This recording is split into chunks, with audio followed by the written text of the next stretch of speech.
1944. O mundo está em chamas e o Brasil, um gigante que muitos acreditavam estar adormecido, é finalmente arrastado para o epicentro do furacão. Nas calçadas do Rio de Janeiro, a piada corrente é que seria mais fácil uma cobra fumar do que o Brasil enviar soldados para a Europa. Mas a cobra fumou. Prepare-se para conhecer a jornada dos pracinhas. Homens comuns, retirados de lavouras e escritórios, lançados no inverno brutal da Itália, para enfrentar a máquina de guerra mais temida da história. Esta não é uma crônica de generais, mas a saga de quem trocou o calor do trópico pelo gelo da morte. O porto do Rio de Janeiro, em julho de 1944, não tem o brilho do carnaval. O ar é pesado, carregado com o cheiro de maresia e a angústia silenciosa de milhares de famílias que se amontoam no cais.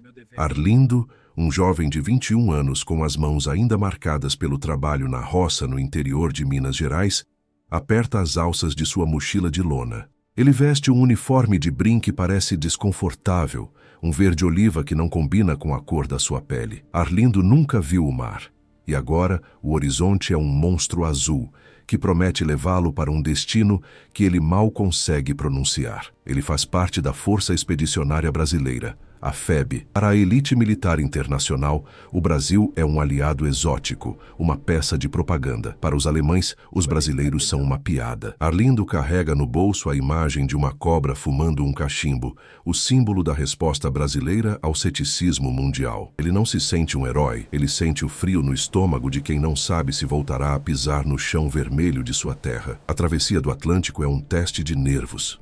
O navio de transporte americano é uma cidade flutuante e claustrofóbica, onde o balanço das ondas derruba até os mais fortes.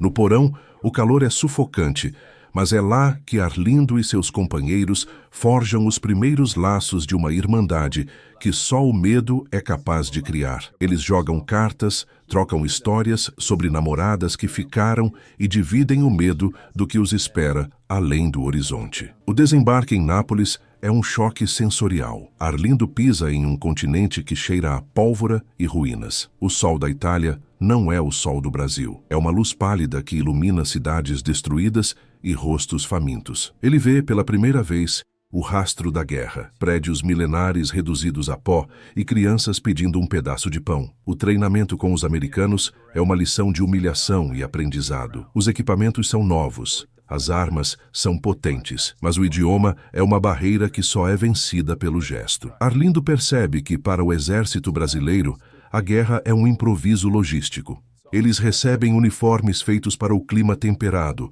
quando o que os espera é o inverno mais rigoroso das últimas décadas nos Montes Apeninos. Enquanto os caminhões sobem as estradas sinuosas rumo ao norte, Arlindo olha para os picos cobertos por uma mancha branca que ele inicialmente confunde com nuvens. É a neve, um elemento que ele só conhecia por cartões postais e que agora se tornará seu maior inimigo. O batismo de fogo acontece em um vale estreito, onde o som dos tiros não é como nos filmes. É um estalo seco, seguido pelo assobio da morte passando por cima da cabeça. Arlindo se joga na lama fria, o coração martelando contra as costelas.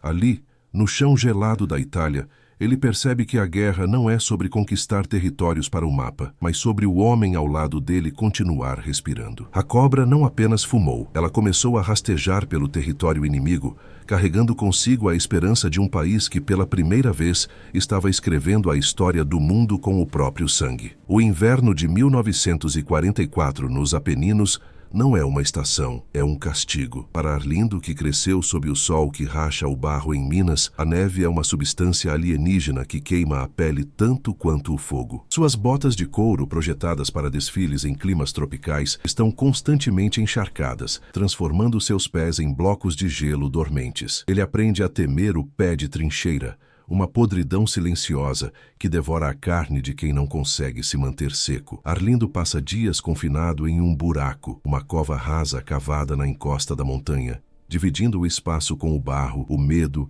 e o cheiro de lã úmida. O horizonte é dominado pela silhueta sombria de Monte Castelo. Para os generais no topo da cadeia de comando, Castelo é um ponto estratégico em um mapa.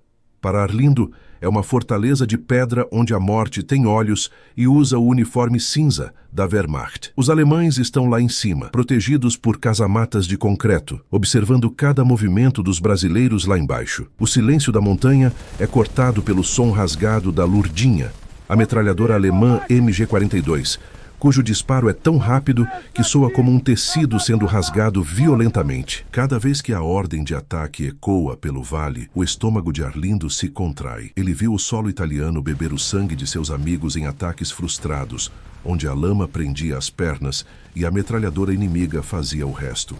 Mas, em meio à brutalidade, surge uma conexão inesperada.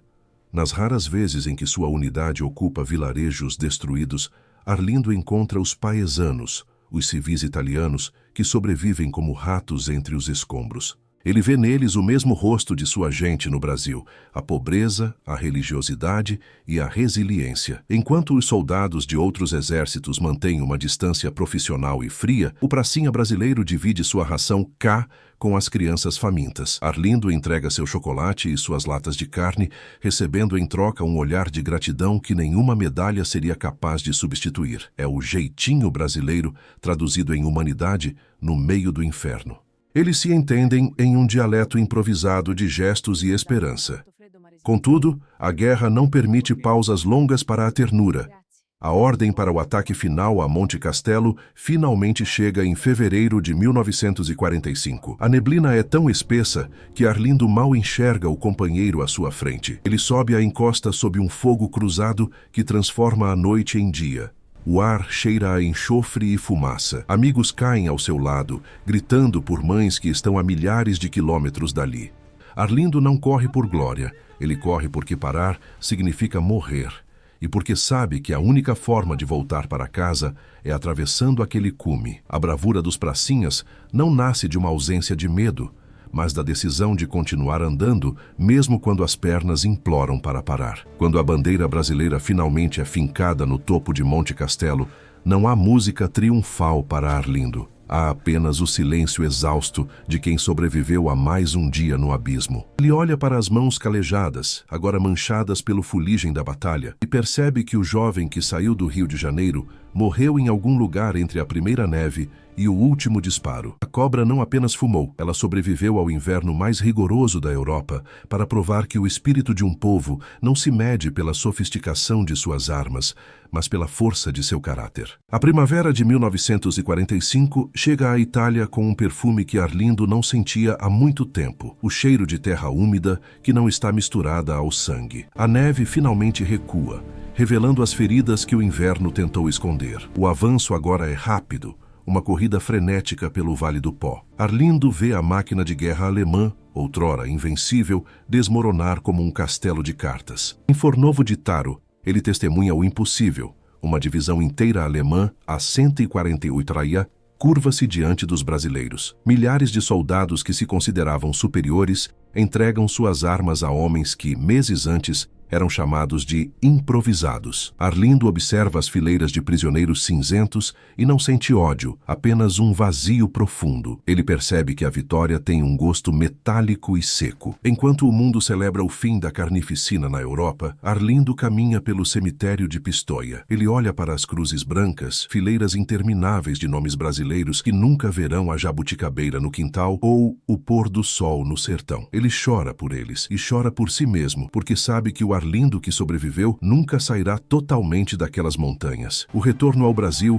é uma explosão de cores e confetes na Avenida Presidente Vargas. A multidão ruge, as bandas tocam e a cobra, triunfante, fuma seu último cachimbo em desfile. Mas quando as luzes se apagam e o uniforme é guardado na gaveta, o pracinha descobre o peso do silêncio. O governo que os enviou para lutar pela liberdade além-mar teme o que esses homens podem exigir em casa. Arlindo volta para o interior de Minas, para as mãos calejadas e o cabo da enxada, mas o som do trovão no horizonte agora o faz procurar uma trincheira que não existe mais. Ele é um herói para os livros, mas um estranho para os vizinhos que não conseguem entender o frio que ele ainda sente no meio do verão. Ele carrega as feridas invisíveis da alma, as memórias que não cabem em medalhas. A saga dos pracinhas é a história de um Brasil que foi maior do que seus governantes, um Brasil que provou sua bravura no gelo para garantir que o mundo não vivesse nas trevas.